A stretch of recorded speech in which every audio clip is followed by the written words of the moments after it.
Hey yo, welcome to the show. Today's episode coming at you like whoa. Now, we have something worth anticipation, especially on this extended vacation. Karen's be doing the Redditors dirty. Hopefully this will get thousands of views. 10, 20, 30. Yeah, this stuff will drop that jaw like it's on a hinge, so hey yo! This is r/ProRevenge. And this is your host, Zach. I forgot to work that in there. Alrighty, this story's called Mother Lies, Takes Money from Me, Then Gets Screwed Over Financially. This is very long, so teal deer at the bottom. Backstory. So, I'm 19, female, and had only been living with my mother for a good 3.5 years. I was put into foster care at a young age, and I don't remember living with my mother at all. Before moving in with her, she would tell me how great it would be for me to live there and how I would be treated with respect and yada yada yada. Well, since I started college, things went to crap.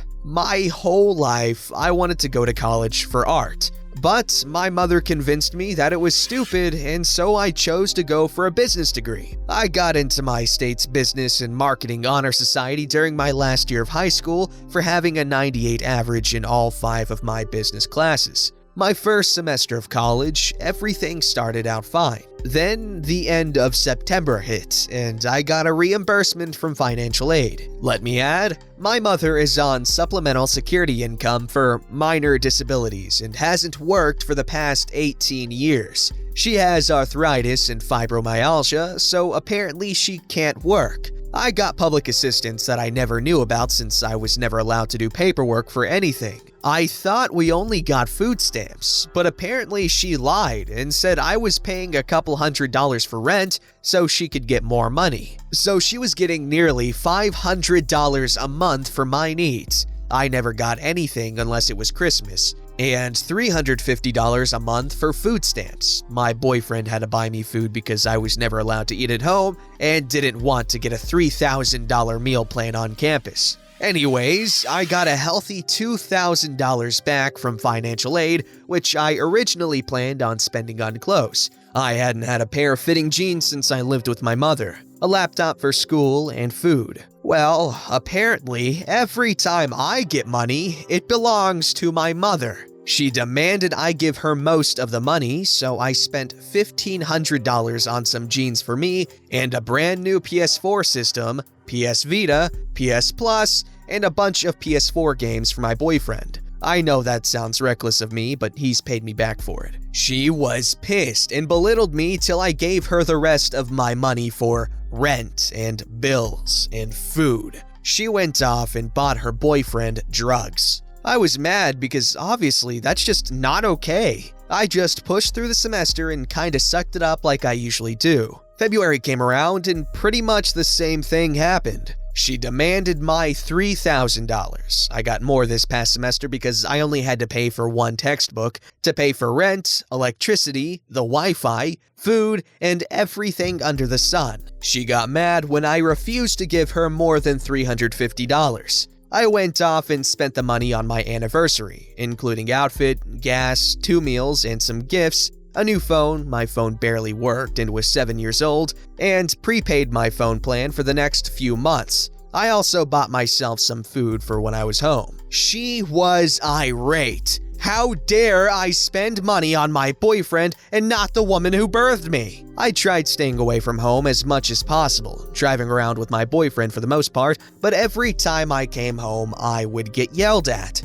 Well, March was when crap hit the fan. I needed my Medicaid card as they put cash assistance on that card for convenience and birth certificate for a program that helps people get jobs in the area, and she wasn't having it. Apparently saying I needed them was being rude and disrespectful. I ignored her for the most part and kept insisting that I needed them right away because I had to leave. She gave them to me after half an hour of me telling her I needed to leave and just started yelling at me. So I left for a few hours and I got a call from my caseworker asking when I would turn in timesheets. I had to get a signature from each teacher stating I was in class to keep my insurance benefits and the food stamps. I didn't know about the cash assistance, and she told me I could lose the cash assistance if I didn't. I asked her what she was talking about, and she told me I got approximately $500 a month to pay for rent and other things I needed. I informed her that I never knew about that, and she was very upset that my mother was using the money on God knows what. She told me to change the PIN on the card and to not let my mother touch it. So I changed the PIN on my card, went home, and my room was torn up. My clothes were everywhere. My old laptop was missing. My Christmas gifts for my boyfriend were gone. I was very upset. I told my mother that I wanted my stuff back, and she just threw everything at my door. I started packing my bags because I was done with her garbage. She demanded I give her my Medicaid card back since she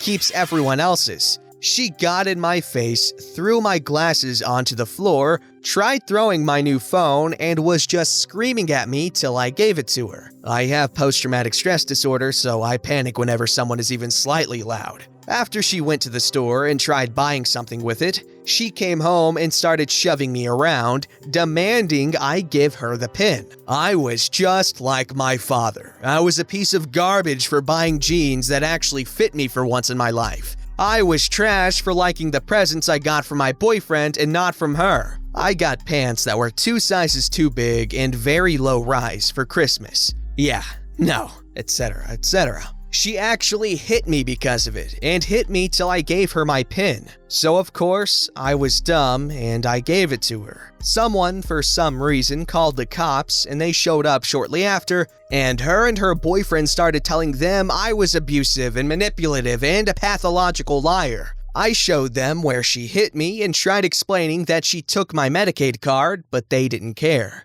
The cops never care because supposedly my mom's boyfriend has put half our local police force into the hospital. After the cops left, my mother said that my boyfriend, who has done nothing and has only been supportive of me throughout this, was a kid diddler. I'm a year older than him, and that he was not allowed to enter the house again. Then she said that I had a new curfew of 6 p.m. I had a class that ended at 5 and it took me 2 hours to walk home, so that was stupid. And if I left the house, I was to never return. So I left. My boyfriend took me to a homeless shelter specifically for teens and young adults that were in abusive situations and had nowhere else to go. I got my own apartment with the potential of getting a roommate at some point, and I honestly have never felt better in my life. The following day, I go to get a new card and my mother had taken out $260 at 5 a.m. with the help of my oldest sister. I had $4 to buy food for 2 weeks before I could apply for my own food stamps and cash assistance case.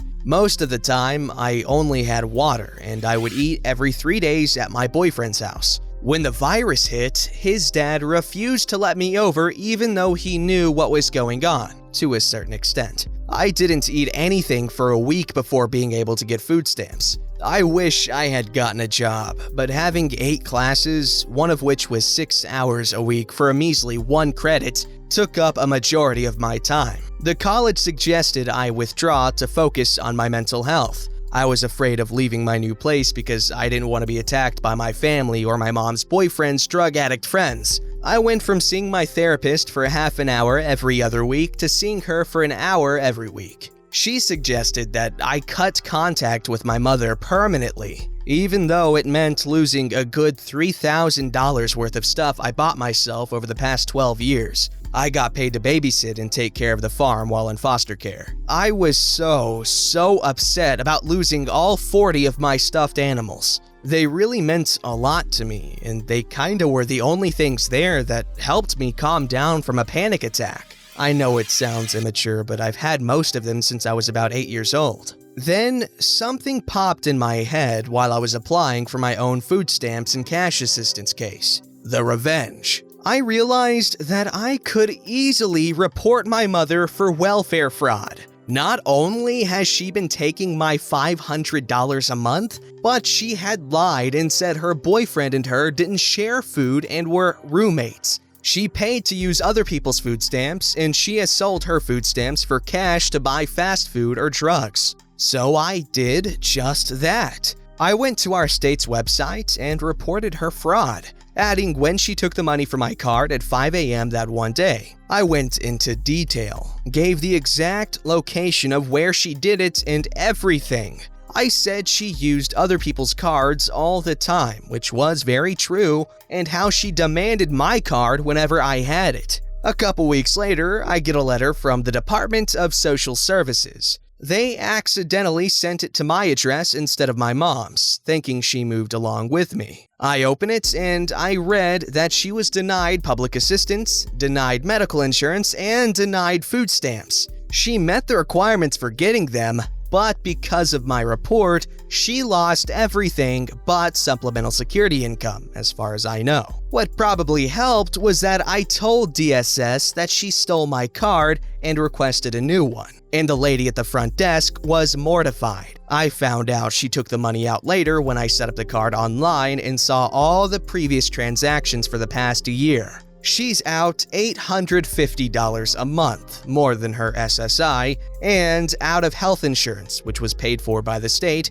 all because of me, and I boasted about it to my therapist. My therapist actually congratulated me because I'm very shy with people, so to report something like that was very unlike me, unless you got me very angry. Not sure if this was appropriate here, but it took a lot out of me to be able to even do it. Thanks, anxiety. Well, first off, good job on getting out of that situation. Moving out and getting started on your own life is hard enough without all these problems, both internal and external. But good job reporting her. However, I feel like you should get compensation for the thousands of dollars you've missed out on because of your thieving mother. I feel like it's just unfair. And I know for a fact that those thousands of dollars could very much come in handy given, your newfound independence. Alright, this story's called Falsely Accuse Me and Withhold My Pay? Say goodbye to your business. So this happened a little bit ago at my first job. I worked at a small local spa company. There was only about 6 workers there. I worked there for a year and a half and only met the owner once, but talked to them on the phone a lot. She was Kyra feces crazy, but that's besides the point. Anyway, I got hired because my friend's mom, Penny, was the manager and someone had quit in the middle of their shift, so they needed someone fast. I worked really well there and learned very fast. I was very good at the job to the point where after a couple of months, they sent new hires to be trained by me. Turnover here was bad. Despite this, I didn't get a raise or anything. It wasn't a big deal, but it would have been nice. Anyways, I was always a closer. There would be a list of things I had to do after we closed, like vacuum and dust and such. Janitorial things. As months go by, Penny begins to pick apart things. A string was left on the rug.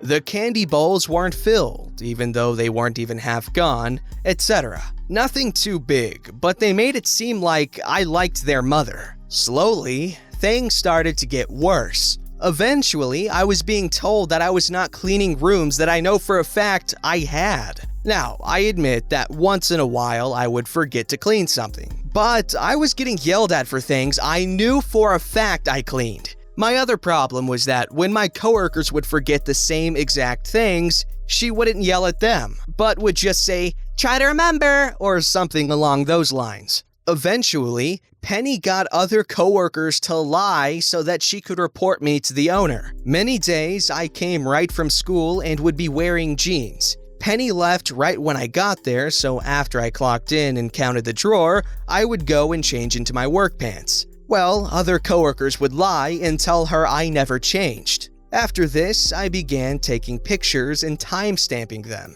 This worked for a little while, but then my coworkers would say I changed back into jeans after that picture. And when it came to cleaning, she would say I didn't clean it well enough, etc. All of these things would get turned into the owner, but she wouldn't fire me because they were so desperate for people and no one wanted to work there. I wonder why. Eventually, I quit because I had a job for the summer that gave me a lot more hours. In my summer job, I made the same amount of money in 7 weeks that I made in a year at the last place. Right after I left, I learned why Penny wanted me gone so badly. Penny hired her son, my ex-friend, because he was too lazy to work a job where he couldn't sit around all day. That made me mad. But what also made me mad is that they wouldn't give me my last payment. We were paid in cash. I sent multiple emails and text messages to Penny and the owner that reminded them and then threatened legal action.